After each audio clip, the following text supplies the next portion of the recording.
Morning. All right, good evening. We are continuing on the Mishnah on Daf Tes Vav and Aleph 15a2, right? I think that's two.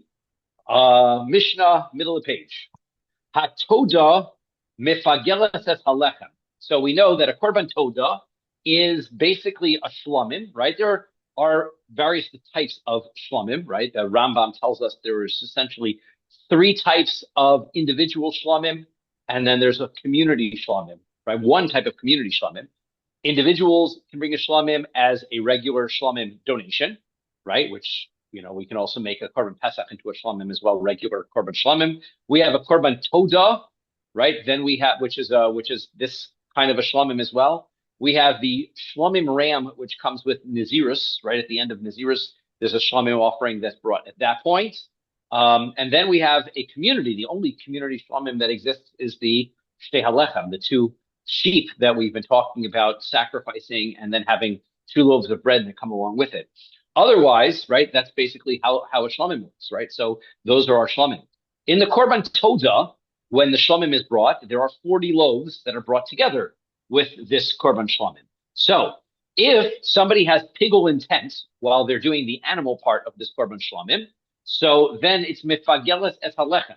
Then not only does the animal become pigul, but the bread, the 40 loaves of bread that come along with it, also are pigul. Okay, so that goes along with it. But the reverse is not true. If you have in mind that you are going to eat the bread beyond the right time, that doesn't ruin the meat of the animal. The meat of the animal can still be consumed. The bread is pigul, but the rest of the animal is not. So how does this work? Shachat esatoda, if the Kohen or somebody else, I suppose, did shchita on the korban shlamim, on this toda, le'echol mimeno lemachar, he v'halechem mifugolin, and he has in mind, I'm going to eat the meat from this korban tomorrow, which is beyond the right time, as we said that there's for these korbanos, you've got the rest of that day and the next night, then it has to be gotten rid of in the morning. To korban toda, other shlamim, right, a regular shlamim that a person donates, he's got a day and night and the following day. But a korban toda, you've only got that day and the following night. We discussed when we talked about it in Masechet Zvachim. Perhaps the logic is that we want to force everybody to eat it all together, right? The whole idea of the korban toda is that you're making a meal of Thanksgiving, where you get to tell the story about how Hashem miraculously saved you, and you want to invite a lot of people to this meal. That's why there's 40 loaves and there's lots of meat to share. So Do therefore, they serve turkey? no, this is not turkey. This is a sheep, right? So remember, it's not that Thanksgiving, right? Good point. Not that Thanksgiving. I missed the joke, right? I have to think like you for a second. So it's like, okay, good. So now, if you have in mind that you're going to eat the meat tomorrow, then the meat is pigul and the bread is also pigul. So even if you eat a kazayas of the bread, then you're also going to get kares for eating pigul. Le'echol min alechem lemachar. If, however, he shechts the korban, the animal, and he thinks that he's going to eat the bread tomorrow, he says, you know what, I'm on a low carb diet and I'm going to eat the meat tonight, but I'm going to save the bread for tomorrow when I've got some more carbs. So that then in that circumstance, halechem efugal v'atoda enim ufagelas. The bread is pigul, but the korban, the meat, is not. Hakevasim mifaglin es halechem. The sheep for the Shavuos, right? We said that the other type of the only community type of shlamim we had is the one on Shavuos where you bring two sheep and two loaves of bread. The sheep create pigul on the bread, the halechem in mefagil, but if you have in mind pigul on the bread, the two loaves, that does not create pigul on the meat. Ketzad, how does this work? Hashochet es hakivasim, if he slaughters the sheep. Now, this we had discussed already yesterday, that the sheep, there's two of them. The two sheep permit the bread. So they are each half of a permitter, right? We had lots of ramifications of that, right? Where if you had in mind during one of the sheep, but not in the other part of the sheep, it doesn't create pigul, or if it does, depending if you hold like Rabbi Meir or if you hold like the Rabbanan, we're going to rehash some of that again today because we loved it so much. But I figured we'll mention it again. But if he slaughters the sheep, both of them, and he's going to eat from the sheep tomorrow, then those sheep are pigul, and so is the bread. Lechol es halechem l'machar. If he has in mind that he's going to eat the bread tomorrow, halechem mefugal, then the bread is pigul, v'akvasim ein mefugalin, and the sheep are not, right? Only the bread is. So says the Gemara, my timer, what's the reason for that? Why is it that it only goes one way? Maybe it's because of what Rav Kahana said. Rav Kahana said, how do we know that the bread that's brought together with the korban todah is called part of the korban todah? And for our ramifications, it's that if you have in mind, if the meat of your todah becomes pigul, the bread gets brought along with it. Shenamar, as the pasuk says, v'kriv al zevach hatodah chalos. Right? You should bring with the slaughtering of the animal, the todah animal, the chalos, right? The bread. So ihachi. So if that's the case, so now we know the bread is considered part of the todah. So if chanami, so then the reverse should also be true, right? Bread is the todah. So right there, the bread is part of the todah, so it should go both ways. So lo kasha, that's not a question. Lechem ikri todah, the bread is called part of the todah. However, todah lo ikri lechem, but the todah is not called the bread, right? When you call the todah offering, you're thinking about the main part of it, the bread, right? Somebody gets a pastrami sandwich, right? You don't think of it's a pastrami sandwich. It's not a rye bread sandwich with some meat on it. So the bread goes along together with the korban. Now, Ella hadikatani hakivasim mefagle nes halechem v'halechem in mefagle nes hakivasim. So now, if you take a look at the Mishnah, though, the Mishnah says that the sheep create pigul for the bread, and the bread does not create pigul on the sheep. So lechem hecha ashkichon deikri kvasim. Right? We don't ever find. Why would we need to say? We would never. We have a circumstance where we understand that the bread is called the todah, so it's part of the todah offering, but we never have a circumstance where the sheep are called the bread, right? That's not correct. So one second. Right? So if the bread is not called part of if the sheep are not called part of the lambs, so therefore, if you have a pigul intent while you're doing the lamb, why should it render the loaves of bread pigul, right? If the bread is not called part of the sheep, right? We understand that the bread is called the todah, but the bread is not called the sheep. Just as the sheep are not called the bread is not called the sheep. So therefore, why should the two be linked together? Ella, so rather we're going to fine tune our answer a little bit. Hainu taima, what's the reason? Lechem galal toda ve'ein toda galal de lechem. The bread is the secondary element of the korban. It gets brought along together with the animal. The animal is not brought together along with the bread. The main korban is still the animal that's the main piece. And so therefore, it's the bread which is dragged along with the animal, not the animal dragged along with the bread. Right? Lechem galal de kvasim, ve'in kvasim galal de lechem. I just read that twice. Utsrichi. Now, and I need that as well, right?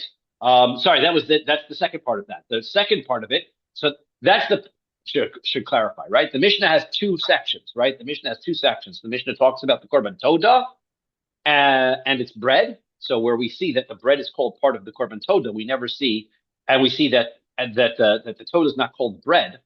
But when it came to the sheep of the two sheep for Shavuos, that we never saw that the bread was called part of those two sheep.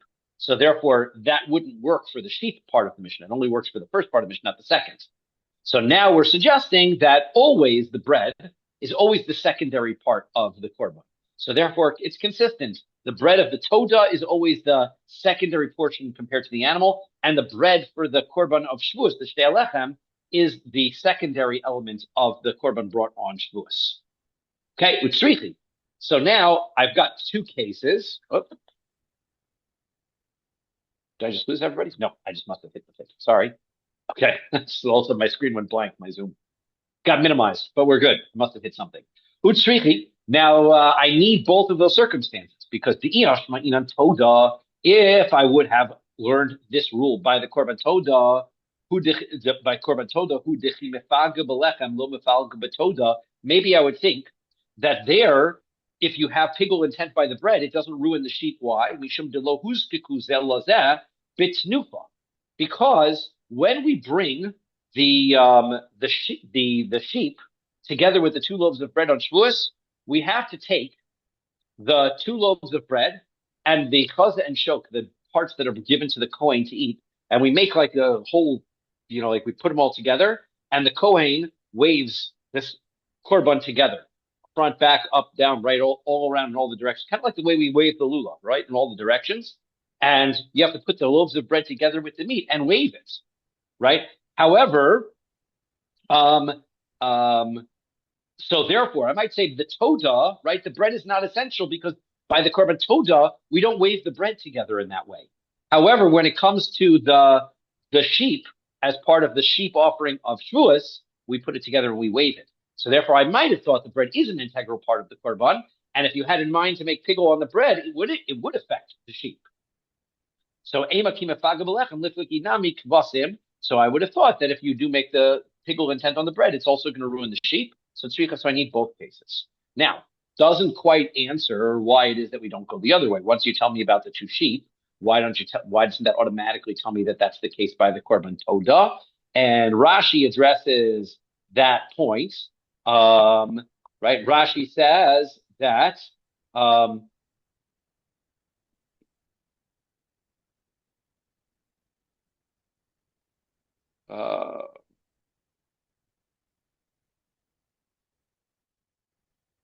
I might have thought that the other way around, right? I might have thought that in the circumstance, was Rashi say here, that where is it?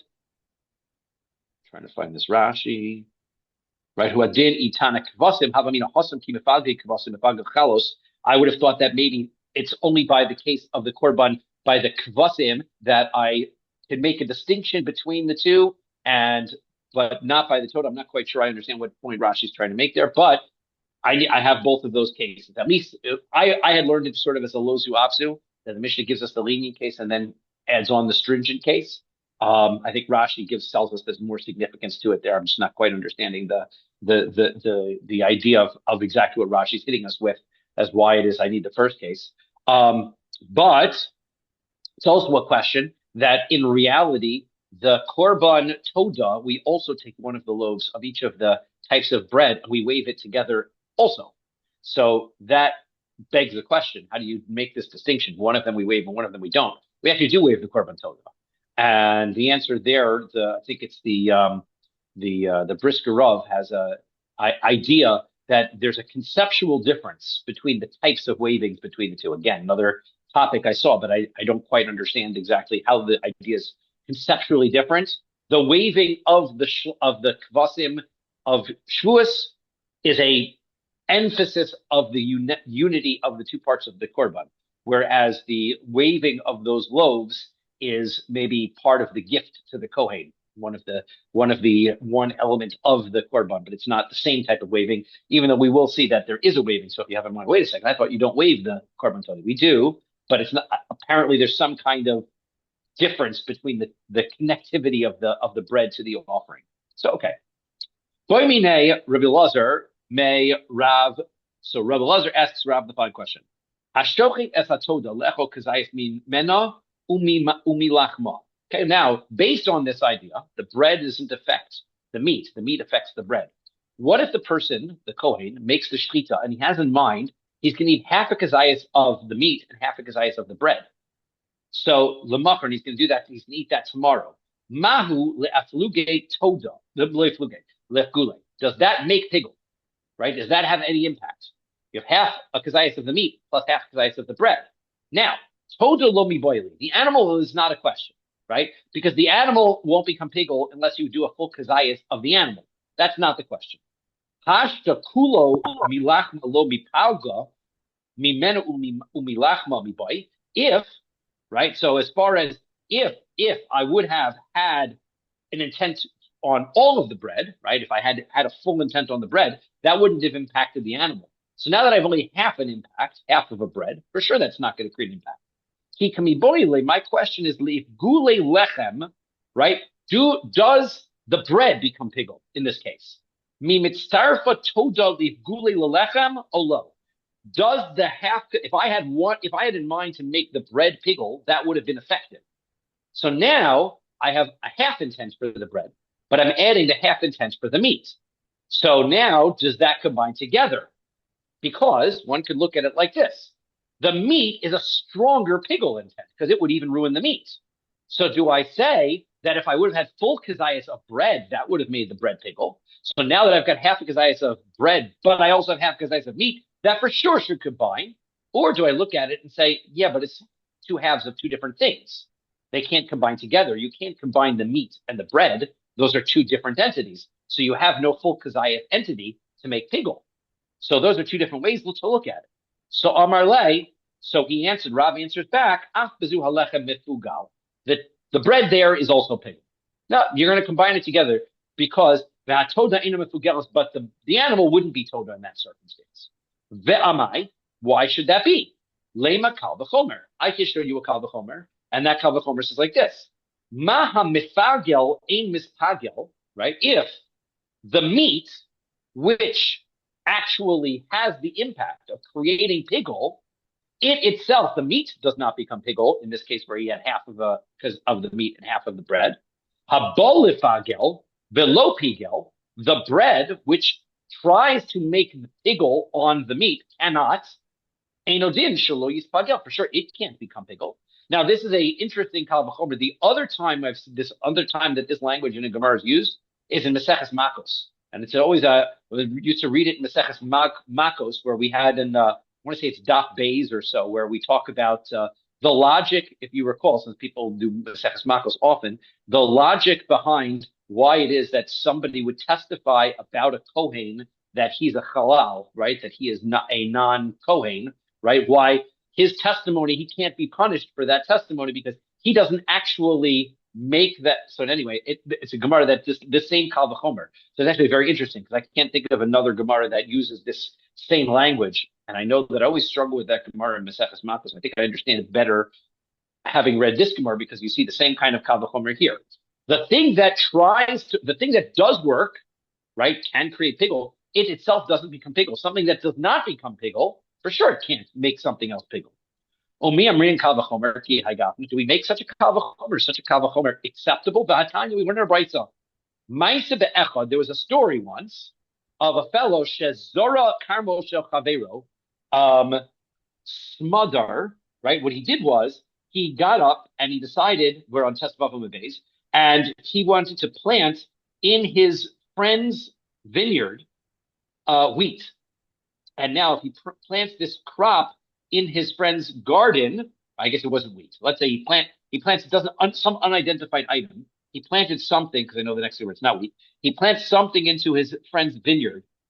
As a result, he's creating a problem of kil'ai hakerim, right? It's kilayim. That is when you have two different species growing in a vineyard, it all becomes prohibited. So the story came before the chachamim, and they needed to decide: are the grapes prohibited now? Is the wheat is the vegetable that he grew prohibited? The Osru es hazroyim, they said whatever the seeds that he planted, that's prohibited because it grew in a vineyard. Veitirus hagefanim, and the grapes that were the original guy's grapes that he didn't know anything about this, so that was permissible. Now v'amai, why should that be permissible? How does this make any sense? Right? If it's kilayim, then both should be prohibited. If it's not kilayim, then both should be permitted, right? It's either it is or it isn't. So lema kal v'chomer. So let's say our kal v'chomer that we said right here. Umahet oser eno nesar. The seeds that you planted, they are right. So they are not the grapes, which is creating the prohibition. They are not prohibited. Habola asur below asar. The seeds which tried to make the grapes prohibited, but were not successful. They should not be prohibited either, right? Something that the grapes were successful in making something prohibited, and yet we didn't prohibit that. So therefore, the seeds should be less because they didn't even make anything else prohibited. So therefore we see we don't make such a kal v'chomer. So hachi hashta. How could you compare the two cases? Looking at kilayim and looking at tigel is two different types of averus. Pasam cannabis veluf ostratola. I used to read this as canvas, right? But I'm pretty sure it's cannabis now that I realize that it is hemp is how the art scroll translates it. So I realize it's cannabis, right? Cannabis and luf, right? So those are the ones that the Torah prohibit. Luf is a type of a bean, Rashi says, although in other places it's explained that it could be a type of an onion because it grows underground or some kind of other. But the Torah only says that if you plant those types of crops in a vineyard, then it prohibits kilai hakerem. Then that's really kilayim. Tosfos says, of course, the Gemara doesn't mean to exclude other types of grain like wheat, rye, barley, oats, spelt. Those for sure are also prohibited. The Gemara is just taking those for granted, right? Although there are other Rishonim who learn from this Gemara that that's also only rabbinically prohibited. So these two, aside from the 5 types of grains, only those 2 crops are going to create a Torah prohibition. Shar zroim, skipping the parentheses, the rest of the types of seeds mean derabanan udasiri. They're only creating kilayim rabbinically.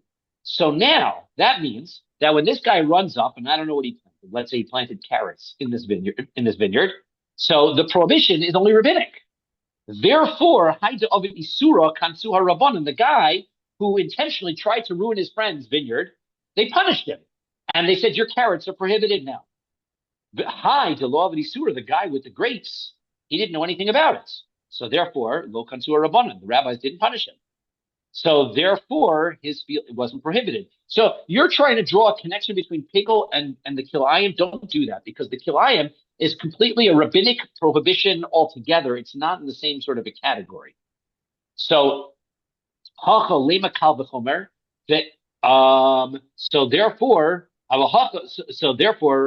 here, when it comes to the pickle, you can say this kal v'chomer, right? You can make this distinction, asking the question against Rav, and say that if the bread can't make the if the meat isn't made pickle, right, and it causes pickle, so then the bread, which can't cause pickle, for sure it shouldn't be pickle, right? That's what they're trying to ask the question. That kal v'chomer should work against Rav. Now, some people learn this exact same Gemara for the next 20 lines, the exact same thing over again, only the question wasn't asked on the loaves of bread between the Toda offering and the loaves of bread. We're going to ask the exact same thing, but they learned it on the sheep for Shavuos. And it goes like this. If somebody slaughters the sheep and he intends that he's going to eat a kazayas from those sheep and from their bread. So he's got some of the meat, half of the kazayas of the meat, half kazayas of the bread.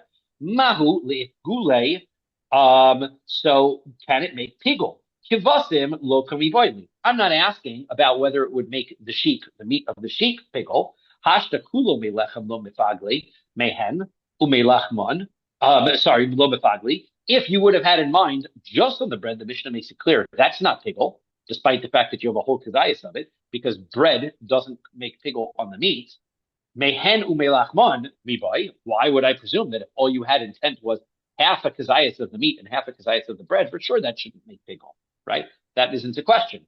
My question is, lefgule lechem, will that half a kazayas of meat plus the half a kazayas of bread combine together to make the bread pigul? Mimitzdarfi kivasim lefgule lechem. Do we combine it together and say, look, if you had a whole kazayas of the bread, it would have been pigul. The bread would have been pigul. Now you've got the meat. The meat is more stronger than the bread. So combine it together. Take the half a kazayas of the bread together with the half a kazayas of the meat, and now I've got a full kazayas of pigul. Or we don't say that. The bread is the bread, the meat is the meat. They can't combine together. You don't have a shear. You don't have the size that you need for pigul. So Amar Lei, so he answers back, Af bezu halechem mifugal. Rav answered, the bread is pigul. That is in that case. V'akvasim ena mifugal. And as you suspected, the meat is not pigul. Ve'amai, why should that be? Lema kal v'chomer. Why don't we say a kal v'chomer? The bread should not be pigul. Umaha mefagel eno mispagel. If the meat, which can create the pigul, it doesn't become prohibited as pigul, Habo lefagel velo pigel, the one that the bread which attempts to create pigel and is unsuccessful, the bread can't make the sheep pigel. For sure, it should be prohibited. It's less of a pigel problem than the sheep is. So umi amrin and kal v'chomer ki hagavna. Do we have such a kal v'chomer? V'hatanya, we learned in a brisa. Ma'isa be'echad shezara karmot shekavero smadar. Somebody planted some vegetables in his friend's vineyard, and the Gemara says v'chule, etc. The story, as we had said it, that they punished the guy who planted the vegetables, but not the guy owner of the vineyard. Ve'amai. Why did they do that? Lema kal v'chomer. We should have said the kal v'chomer. Maha oser ino nesar. If the prohibited item, if the grapes, which created a prohibition on the vegetables, it doesn't become prohibited itself. Habol asur, the vegetable which tried to ruin the grapes, the lo asar, and it wasn't successful. Din shelo yisaser. It should have nothing to do with kilayim, and therefore should be permitted. Hachi hashta. So we say no. Hasam cannabis velup asur Torah. The kilayim is a different story because the Torah only says hemp and beans are the only crops that are Torah prohibitions if you plant them together with grapes. Shar zroim midrabanan, who any other vegetables or types of plants that you're planting there are only rabbinic, and so therefore midrabanan hu dasiri hide ovid isura kansur rabbanan. The guy who started up and tried to make this problem for somebody else, the rabbanan said you're punished. Your vegetables are no good. And the lo ovid isura lo kansur rabbanan, the one who didn't do any of this sort of problems, didn't punish the Rabban didn't punish him. But here in Pigel, which is a Torah issue, lema kal v'chomer. We should say the kal v'chomer. Okay, so now mantin masi, side point. Now that we've mentioned it in both things on the Toda and on the sheep of Shuas, mantin masni la Toda kol shekain akivasim. The one who learns it about the Toda, for sure they could learn the exact same kal v'chomer issue and have the same problem with the sheep of Shuas. But the ones on the sheep, right? I might have presumed that the reason why you can combine together the sheep and the loaves of bread is specifically a rule by the sheep on Shavuos. Why? Because we said they get waved together in a very significant way. So therefore, the bread and the meat get connected in a way that a korban toda meat and bread does not get connected. And that's, as we said, it's not just a matter of that we don't wave them. We might wave them, because we do, but they do not become connected to each other through the waving, right? That's my deal. But in what the Grizz says, that is true, right? That they can be waved, but they don't become connected through this waving. So low. Okay, so Rabbi Abba Zuta, boi lahavi. So Rabbi Abba Zuti, right? He taught the question as a different type of question that Rabbi Elazar asked Rav, right? That was one question. That was one version of what the question Rabbi Elazar asked Rav. And Abba Zuti, he's got a different version of what was Rabbi Elazar's question to Rav. Rabbi Elazar asked Rav the following question: Hashochit es hakeves le'echol kezayis mechavero lemachar. Somebody slaughters one of the sheep, of the two sheep for the shuas, and he wants to eat a kezayis of the other sheep tomorrow. Mahu. So what is, or no, sorry, take that back. He doesn't say what he's talking about. He says, I am going to slaughter this keves in order to eat from its friend tomorrow. Now, we're not sure what he means by its friend. That's the problem. The statement, its friend, could mean two things. It could mean the other sheep. It could mean the bread, the accompanying bread, because the accompanying bread is the friend of the sheep, right? It's the part of the korban. It's connected. So when he says its friend, what does he mean? Now, Chavero, so the question is, does this have any impact on his offering when he makes this vague language? Chavero keves mashma, if the word chaver, its friend, when he's talking about the first sheep, means the second sheep, so the lo mifagel, it's not going to create any pigel. Why? Because as we said, each of these sheep, one sheep isn't a permitter for the other sheep, right? Each one is a separate individual permitter. So therefore, one's intention when you do the first sheep has nothing to do with your intention of the second sheep. That's like saying, I'm going to bring a korban shlamim with in mind that I'm going to bring an olah tomorrow. What difference does that make? They're two completely separate korbanos. These two sheep don't have a relationship with each other like that. So therefore, if you have in mind that I'm going to do the second sheep tomorrow, yes, it would ruin your korban. But it doesn't create pigul. Oh, Dilma, or perhaps lechem mashma, he's talking about the bread when he says its friend. And umifagele, that would be a problem because now he's slaughtering the sheep with the intent of eating the bread tomorrow. The bread is the item that the sheep permits. Once I slaughter the sheep and do the sacrifice of the sheep, then the Kohen can eat the bread. So Amar Lei, so he answers back to Nisua, we learned this.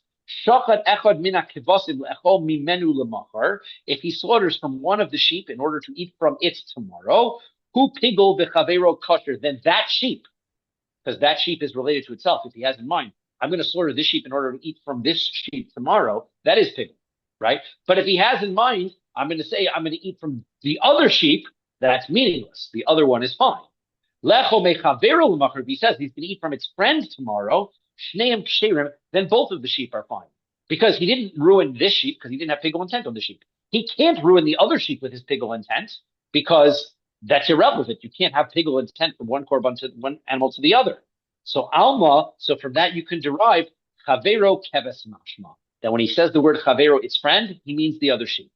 So no, Dilma deparish v'amar chavero keves. Maybe that's not necessarily a proof that that's what he means. Maybe in this case, this brisa is saying that he actually specified. He says, I meant his friend to the other sheep. And so he actually specifies if he said it, that he means the other sheep. Then we wouldn't have a question. But if he used the phrase, that was the question that Rabbi was asking Rav. If he only says the word chavero, its friend, what is he talking about? Is he talking about the other sheep or is he talking about the bread? And we leave that unresolved. Next Mishnah. Tana Rabbanan Rabbis. Nische behema chayovin. Sorry, I skipped. Hazevach mifageles hanesachim. So the animal, the korban, when you bring an animal, so you have to bring the mincha that comes with it. And every mincha, every animal has a mincha that comes with it, that is flour and oil and wine, and we call it the nesachim that comes with it.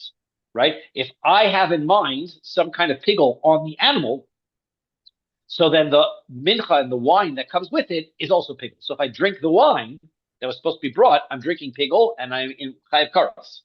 Misha kadshu bekli. And when does that occur? Once the mincha offering has been placed into the utensil, right? So you take the mincha and you sanctify it by putting it into the utensil for use with this korban, and then the korban becomes attached to it. That's different Rabbi Meir. That's what Rabbi Meir says. So therefore, if I have pigul intent, all the rest of this offering becomes pigul. But on the other hand, if I have in mind that I'm going to consume the nesachim tomorrow or burn them on the mizbeach tomorrow, that would not create pigul on the korban. So Ketzad, how does this work? Somebody slaughters the animal and he says, I'm going to eat from the animal tomorrow. Then the animal and the extra nesachim are all pigul. If he has in mind that I'm going to burn the nesachim, or I'm going to bring the nesachim to the mizbeach tomorrow, then the nesachim are pigul, but not the animal. Okay? Similar to what we've been saying. Says the Gemara, Tana Rabbanan, our rabbis learn, Nischei behema, the nesachim, the korban mincha part of the animal offering, chayovin alehem mishum pigul, you are liable for them for pigul, because why? Mipnei shedam hazebach matiron likarev, because they are related to the blood of the korban. When you throw the blood of the korban, that mincha is now able to be burned on the mizbeach, and the wine is able to be poured on the mizbeach, not before. Therefore, it is a consequence of the matir of the blood. Therefore, if you have intent on the animal or pigul, it ruins the accompanying mincha. Divrei Rabbi Meir, that's what Rabbi Meir says. Amru lo Rabbi Meir. The Chachamim don't agree with Rabbi Meir. They say that the nesachim, that mincha offering, doesn't have to do with the animal offering. How do I know that? We have discussed in the past that if somebody brings his animal sacrifice, he has to bring these nesachim with it. But he doesn't have to bring it the same day. He can bring his nesachim up to 10 days, or even as far as 10 days later. I don't think 10 days is the limit, right? But he has to bring it at some point in the future, right? He doesn't have to bring it right away. Therefore, how can you connect this korban to that mincha when that mincha can be brought days later? So Amar Lehenry, Meir says back, Afani Alomarti, El B'Boini Mazevach. You're right. If he's going to bring it 3 days later, obviously the two are not connected. But if he does bring it the same day, then they should be connected. If they're going to be brought the same day.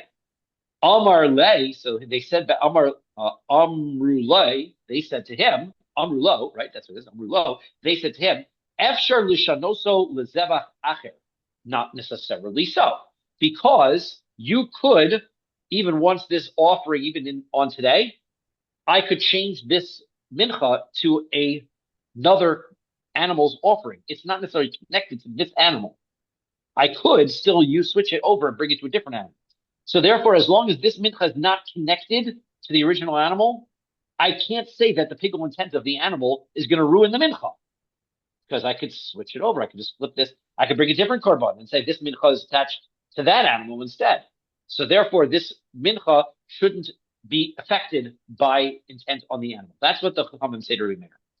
Amar Rava. Rava says, Kasav Rabbi Meir, hukva'u b'shchita kelach mitoda. What is Rabbi Meir's idea? Rabbi Meir says that no, once you do shchita and that mincha is present, it is connected to this korban. 100% is connected, just like the bread that comes together with the Todah offering. That bread gets connected to this offering. I can't take that bread and bring it someplace else. It does get connected. So therefore, he holds that always nesachim are going to connect. Just give me 1 second because I have to plug my computer and I just got a message. My battery's low.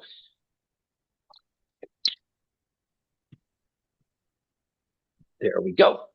Okay. And now we're back in business. Fine. We didn't leave yet. Don't worry. We're still here. Good. I wanted to warn you because if I start walking away, then you make people nervous. Why is he walking away in the middle of the shiur? Okay. So, Tana Rabbanan, our rabbis learned in a similar case, Lug Shemen Shel Mitzorah. Let's say we've got our Mitzorah offering. We had our Osham, the guilt offering that comes with it. And we know that we're supposed to bring a whole container, a lug of oil that's supposed to come with it, right? So chayav and alav mishum pigul, you can be liable for pigul for consuming that oil. Mipnei shedam osham matiro libahonos. Why?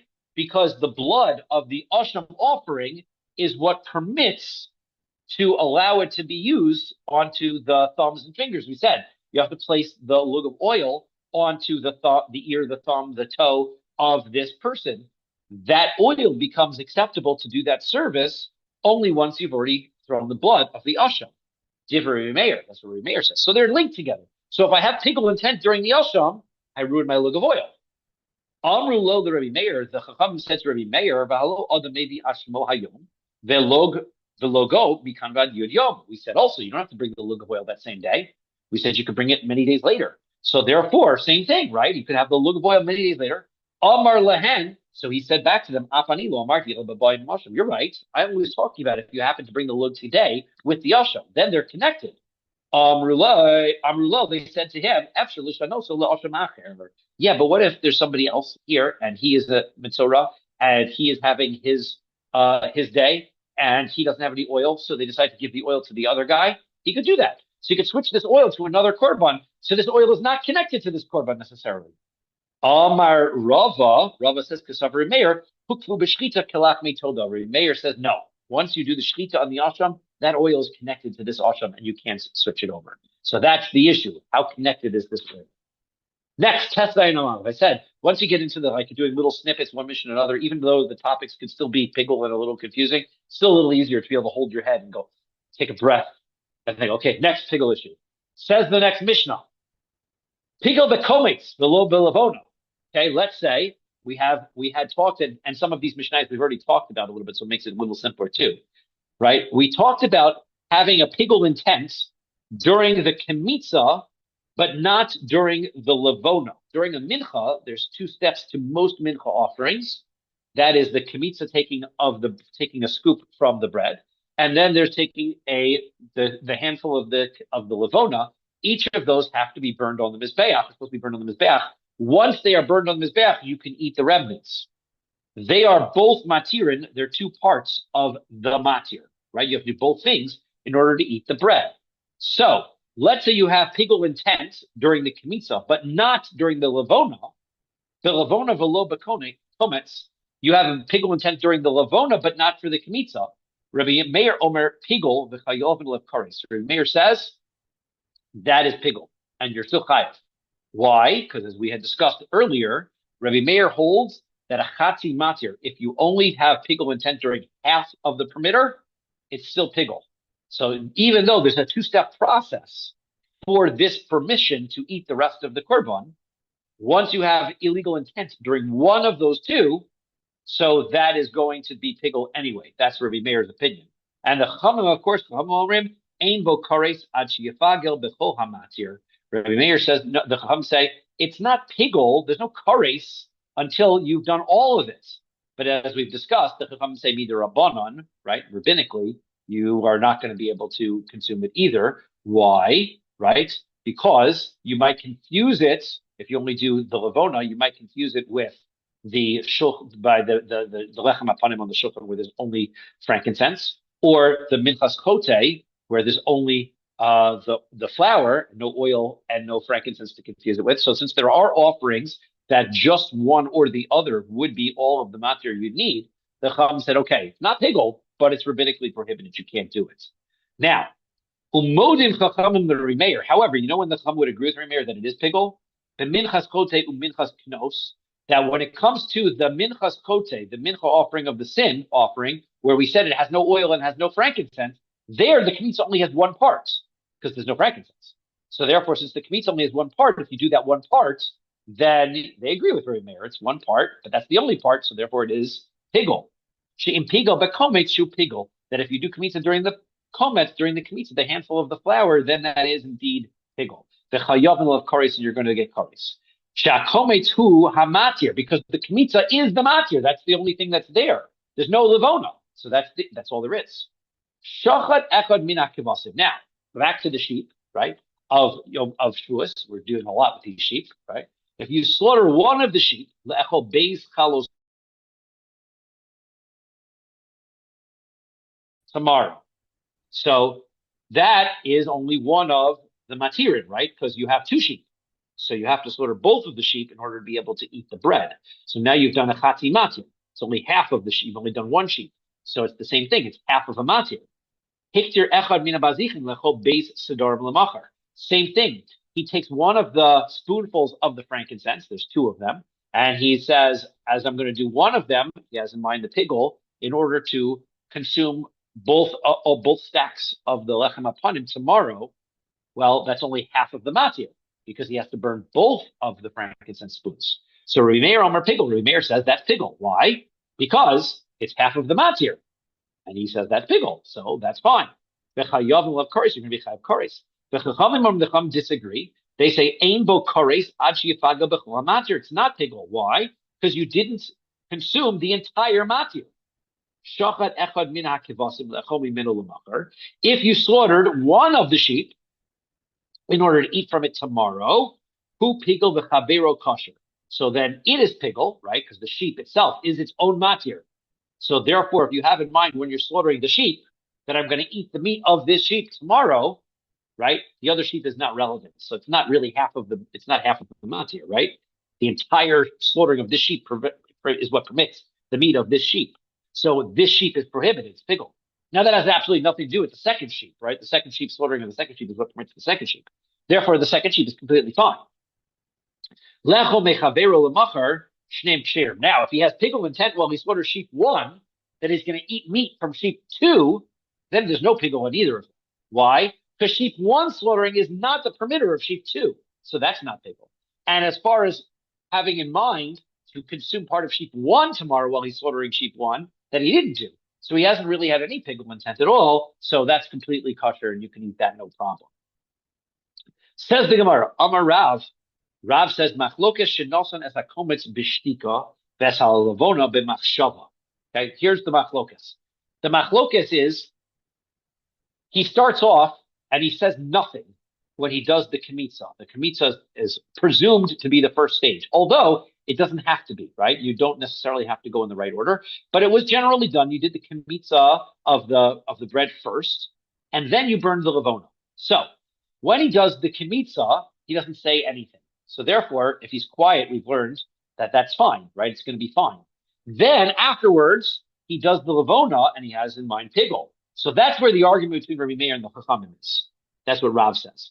Because there, half of the matir, right? First one was done kosher, the second one is done no good. Rabbi Meir says that's pigel, the Chachamim say it's not. Ava, however, if he started off with pigel intent when he did the kmitza, then he comes back second and does the levona, everyone agrees that would be pigel. Now, why? He's only had pigel intent during the first out of the two. The answer is Shekol ha'osa al das rishona hu osa, because Rav says the big chiddush. Whatever you do second and you don't say anything, we presume you mean to continue what you started. So therefore, if you started with pigel intent on the first and you said nothing on the second, we presume that you meant to continue your pigel all the way through. And the Chachamim agree, if you have pigel intent all the way through, that is pigel. If you started with saying nothing, then we presume you were doing it kosher. And then you switch to pigel second. So that's Rav says, the Mishnah is only talking about if you started the machlokas from Rabbi Meir and the Chachamim is only if you started with the good intent and with no intent and switched to pigel, not the other way around. Ushmuel Amar Shmuel says, no, Rav, I disagree with you. Adayin hu machlokas, that is still a machlokas, still an argument. It's either way. So they say that. So he's suggesting that no, it's not true. We don't presume that what you thought first continues on. Yosef Rava v'Kamar la lahoshmisa. So Rava later on, generations later, was having this conversation. Rav and Shmuel are early Amoraim. So then Rava later on is having conversation about this argument that existed between Rav and Shmuel. Esve Rav Acha bar Rav Huna li Rava. So Rav Acha bar Huna asked Rava the following question: Bamed dvar mamurim. So now, when are we discussing the circumstance that we are talking about? Now, previously, the Brisa earlier discusses that a mincha becomes pigul when you're involved with the kmitza and the levona. So now that's basically the Brisa talking about the same topic as our Mishnah. Bamedvar mamurim. When is that? Bedek be kmitza ubematan kli ubehiluch. That is when you do the kmitza and you put it into the utensil and you carry that utensil to the mizbeach. Aval balo lahaktara. However, right? So in other words, when is it true that if you only have intent, if you have intent that the mincha becomes pigul through the intent of the kmitza, that's when you do the intent of the kmitza and you put it into the utensil, and when you do the carrying. Why? Because each of those steps only is the kmitza only the kmitza is involved. The komitz is involved, right? You have to take a kmitza of what? Of the flour. Then you have to take that kmitza and you put it into a bowl. Then you have to take that bowl and bring it to the mizbeach. At what point does the levonas, the frankincense, get involved? At the very end. Now that I've got this kmitza, I've got to burn it on the mizbeach. I also take some of the levona and I burn it on the mizbeach. But the levona is not part two of the kmitza. The levona is not part two of putting it in the utensil. The levona is not part two of carrying it to the mizbeach. The levona is only part two of burning. Once I've got my kmitza in a bowl ready to go on the mizbeach, I've got two steps: burn the kmitza, burn the levona. That's what this Bryce is telling me. Up until that point, the kmitza is a one-step process. Therefore, if I have pigul intent during the kmitza itself, not during the burning of the kmitza, but I have pigul intent during the kmitza, during the time when I put the kmitza into the utensil, and when I carry the utensil to the mizbeach, that is going to be pigul intent. It only becomes a machlokas between Rabbi Meir and the Chachamim when I get to the burning stage. Because at the burning stage, there's two steps: burning the kmitza, burning the levona, right? Aval balo lahaktara. Once you get to the burning stage, nasan es hakomitz b'shtika. If you put the kmitza on, you say nothing. Ves levona b'machshava, and then you have pigul intent. When you put the levona on, as hakomitz b'machshava, or the other way around. I put the Kemitza on with Pigel intent first, Ves Lavona B'Shtika, and I do the Lavona quietly. Then Rabbi Meir Omer Pigel v'Chayav and of Kares. Rabbi Meir says in those cases it's Pigel. V'Chachamim Omer Ein Abo Kares. It's not Kares Ad Sheyifaga B'Chol Hamatir until you burn both the Kemitza and the Lavona. Now, Tani Miha, this price is very explicit. This price says Nosan et HaKomitz b'Machshava Ves Halavona B'Shtika. It says it both ways. Whether I put the Kemitza on and then with bad intent and then the Lavona, or I put the Kemitza on with no intent and then I put the Lavona on with bad intent. Either way, there's an argument. Now, if Rav is correct, right? Rav said that if I start with my Pigel intent, then the Chachamim would agree that staying quiet by the Lavona would still be Pigel. That's not what this Brisa says. So this Brisa disagrees with Rav. So Upliki, the Chachamim are still disagreeing with Rabbi Meir. Ema, so therefore we're going to say, you know what? We've got to explain this Brisa. Ukvar nasan es halavona b'shtika me'ikara. What has to be is you have to explain the Brisa is when this Brisa is telling me that I can either have Pigel intent by the Lavona but not the Kemitza, or I can have Pigel intent by the Kemitza but not by the Lavona. It's not telling me that I did one first and then the other one second. I always have to do the non-Pigel intent first. Meaning, the case of the Brisa, which says that when I have Pigel intent by the Lavona, but by Pigel intent by the Kemitza, and then not by the Lavona, if I did the Kemitza first, you'd be right. The Chachamim wouldn't argue. Why are the Rabbanan arguing here? Because here, the guy flipped it. He burnt the Lavona first. And when he burnt the Lavona first, that's when he had no intent. And then he had intent on the Kemitza. The Brisa's point is only to tell me that both the Kemitza and the Lavona are only half of the service. Therefore, the Rabbanan and Rabbi Meir argue. However, Rav is correct that if you had the Pigel intent first and then no intent second, the Chachamim wouldn't argue with Rav, and they would presume it to be Pigel all the way through. So he answers, Shtei tshuvas b'davar. Two problems I have with that answer. That is not correct. Chada, so first of all, hainu kamaisa, if that is the case, so then the second case and the first case are exactly the same. What is the point of mentioning that was quiet by the Kemitza and then had Pigel intent by the Lavona if he's doing the Lavona first? It's the exact same thing twice. You're telling me that if you have no intent first and then Pigel intent, that's going to be a machlokas. Why does it matter whether it's the Pigel, whether it's the Kemitza or the Lavona that comes first? It wouldn't make a difference. So therefore, that wouldn't be what the Brisa mentioned. And second of all, Hatanya, look at what the Brisa says. Achar kach. The Brisa says, I brought my Kemitza first, Pigel, and then afterwards I brought my Lavona, B'shtika, quietly. It seems very explicit in this Brisa that the order does not matter. And nevertheless, the Rabbanan are arguing with Rabbi Meir. It's not true what Rav says, that if you have Pigel intent first, we're just going to presume you mean to be Pigel all the way through. So, Tirgema Rav Chanina bebeis deos. So Rav Chanina interpreted the Brisa to be talking about there were two people there. Meaning, if I had Kohen 1 doing the Kemitza, and I had Kohen 2 burning the Lavona, it doesn't matter who goes first, who goes second. Of course, what the first one was thinking has nothing to do with what the second one's thinking. They're two different people. So therefore, you're right. If the first guy thinks it's Pigel, and then the second guy gets up and he says quietly, why would I presume the second guy's thinking it's Pigel? Just because the first guy did that. They're two separate guys. So guy number 1 does the Kemitza and it's Pigel. Guy number 2 gets up and does nothing with the Lavona. Says the Brisa, it's a machlokas because the second guy is presumed to have done it properly. So therefore, it doesn't matter whether you started Pigel or you ended Pigel. Either way, that's a machlokas. However, if it was the same person, then Rav would be correct.